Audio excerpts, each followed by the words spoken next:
Hola a todos y bienvenidos a Simplemente Estadística. En el video de hoy vamos a aprender respecto a las escalas de medición de las variables. Antes de iniciar, vamos a recordar un par de detalles. Para entender el crecimiento infantil de los niños de 10 años de una ciudad, contamos con una muestra de ellos. Como nos interesa el crecimiento infantil, para cada individuo medimos la variable talla. Aquí visualizamos la medición de la talla de un niño arbitrario, el niño I o décimo niño, obteniendo el dato 140 centímetros. De la misma forma se hace para todos los individuos de la muestra. Esto es muy importante para entender el fenómeno de crecimiento en esta ciudad, pues son los datos quienes muestran dicha realidad. En un anterior video aprendimos la importancia de la medición a mayor detalle. Te lo dejo aquí arriba para que lo revises. Una vez seleccionados los niños de la muestra, otras preguntas de interés surgen, con lo cual variables adicionales son recolectadas. Por ejemplo, se mide si los niños usan o no gafas, pues quizá interesa la prevalencia del uso de gafas en los niños. Se mide también otra variable de interés, el orden de nacimiento del niño en su familia, si fue primero, el segundo y así. En este caso, este niño fue el segundo en nacer. En gris se representa a su hermano mayor y su hermano menor. Quizá esto se encuentre relacionado con el crecimiento del niño. Finalmente, como parte de una revisión del estado de salud del niño, se mide su temperatura corporal, en este caso es de 37 grados centígrados. Múltiples variables fueron medidas en la muestra y cada una da información de los niños. Estas variables presentan diferencias y una de ellas es la escala en la que son medidas. Cada una de estas variables logra una escala de medición diferente, y esto se representa mediante las diferentes reglas de colores en el dibujo. Cuando se habla de escalas de medida de las variables, podemos visualizar unas escaleras. Estas en particular tienen 4 escalones. Para llegar al último escalón debemos pasar por los anteriores, a menos que demos un salto, pero asumamos que no es el caso y subimos un escalón a la vez. Además, es más difícil llegar al último escalón que a los anteriores, pues hay que subir por los primeros 3 antes de llegar a este. Por el contrario, lograr el primer escalón es lo más sencillo. Así mismo se comportan las escalas de medida, nominal, ordinal, intervalo y de razón.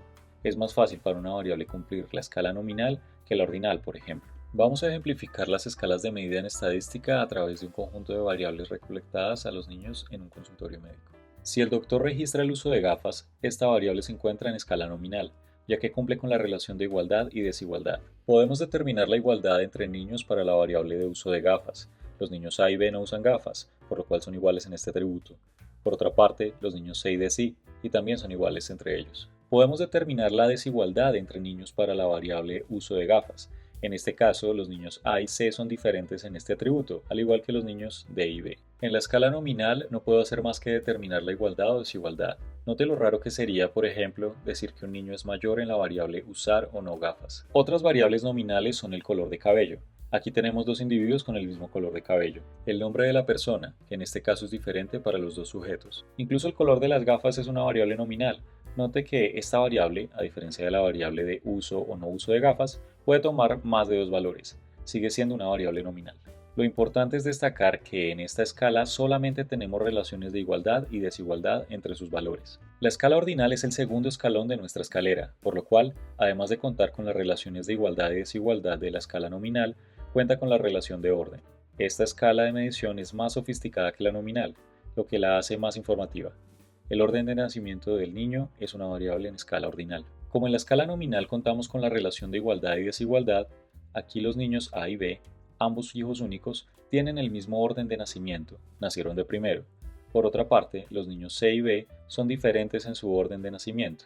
El niño C es hermano mayor de otro niño, por lo cual su orden de nacimiento es primero, mientras que el niño D está entre su hermano mayor y su hermano menor, por lo cual es el segundo en orden de nacimiento, siendo así diferente al niño C en esta variable. Adicional a esto tenemos que el niño C, quien nació de primeras, es menor en el orden de nacimiento que el niño D, quien nació de segundas, con lo cual la variable orden de nacimiento cumple la relación de orden. Otras variables ordinales son el nivel socioeconómico. Nivel socioeconómico alto es mayor que medio y este a su vez es mayor que bajo. La calidad del servicio en un restaurante. 3 estrellas son menos que 4, con lo cual es una variable ordinal.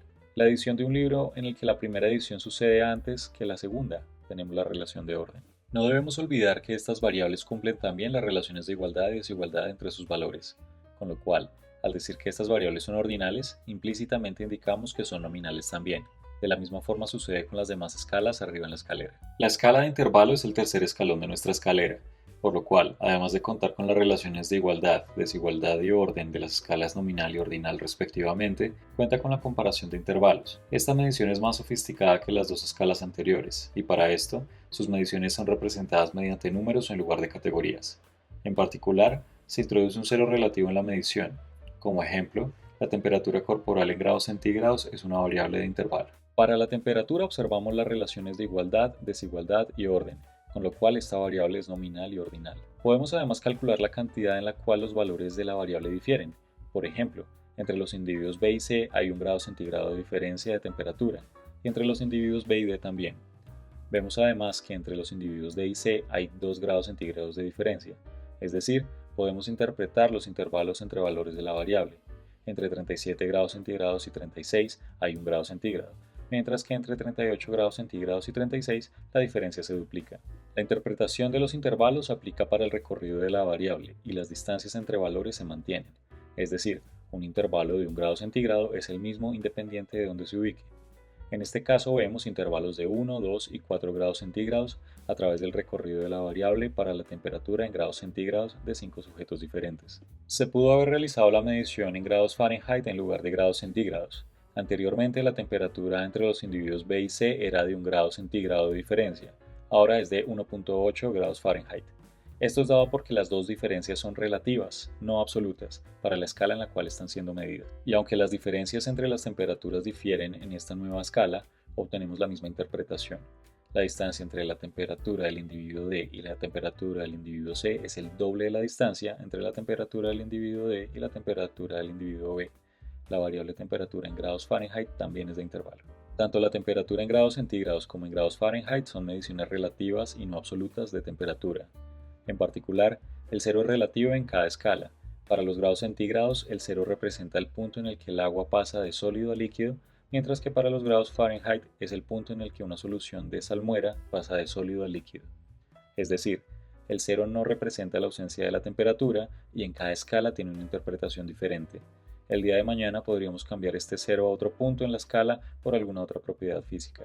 El cero relativo implica que, aunque podamos comparar intervalos de la variable, no es posible calcular razones entre valores de la variable.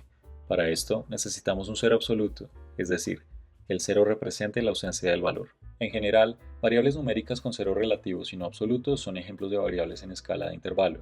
Otro ejemplo es el puntaje de una prueba de coeficiente intelectual en el que el cero no implica la ausencia de la inteligencia. Dependiendo de la prueba, podría corresponder a una inteligencia promedio o una inteligencia baja. La escala de razón es el último escalón de nuestra escalera, por lo cual contamos con las propiedades de todas las escalas anteriores, nominal, ordinal y de intervalo. Esta escala de medición es la más sofisticada de todas, y sus mediciones son representadas mediante números. Como ejemplo tenemos la variable talla. Esta escala cuenta con cero absoluto, lo cual permite adicionalmente comparar razones entre valores de la variable medida. Para la talla observamos las relaciones de igualdad, desigualdad y orden, con lo cual esta variable es nominal y ordinal. Podemos además calcular la cantidad en la cual los valores de la variable difieren. Por ejemplo, entre los individuos B y D hay 10 centímetros de diferencia de estatura y entre los individuos C y D hay 20 centímetros, con lo cual la diferencia entre C y D es el doble de la diferencia entre B y D. Esta variable también se encuentra en escala de intervalo. Al realizar la medición en pulgadas, obtendríamos el mismo resultado. La talla en pulgadas también es una variable de intervalo. Además, razones entre estaturas bajo ambas escalas son ahora comparables. Esto es dado por el cero absoluto para la variable talla. El cero representa la ausencia del valor, tanto en centímetros como en pulgadas, por lo cual estas variables están en escala de razón. Tanto la talla en centímetros como en pulgadas son mediciones absolutas de talla. El cero es absoluto en cada escala, pues representa la ausencia de la variable talla y en cada escala tiene la misma interpretación. El día de mañana podríamos medir la talla de los niños en cualquier otra escala, en pies por ejemplo, y el cero seguiría representando la ausencia de la variable. Otras variables de razón son el dinero ahorrado. $0 es igual a 0 pesos colombianos, que es igual a 0 pesos argentinos. El peso de un individuo, en cualquier medida que sea medido, ya sea en kilogramos, en gramos o en toneladas, es una variable de razón. E interesantemente, la temperatura en grados Kelvin, que a diferencia de la temperatura en grados centígrados o en grados Fahrenheit, cuenta con un cero que representa la ausencia de temperatura, es una variable de razón. Estas y muchas más variables se encuentran en esta escala. Su principal distinción es que sean variables numéricas en las que el cero representa la ausencia del atributo. Llegamos al final de este video. Si te gustó y quieres ver más, considera suscribirte.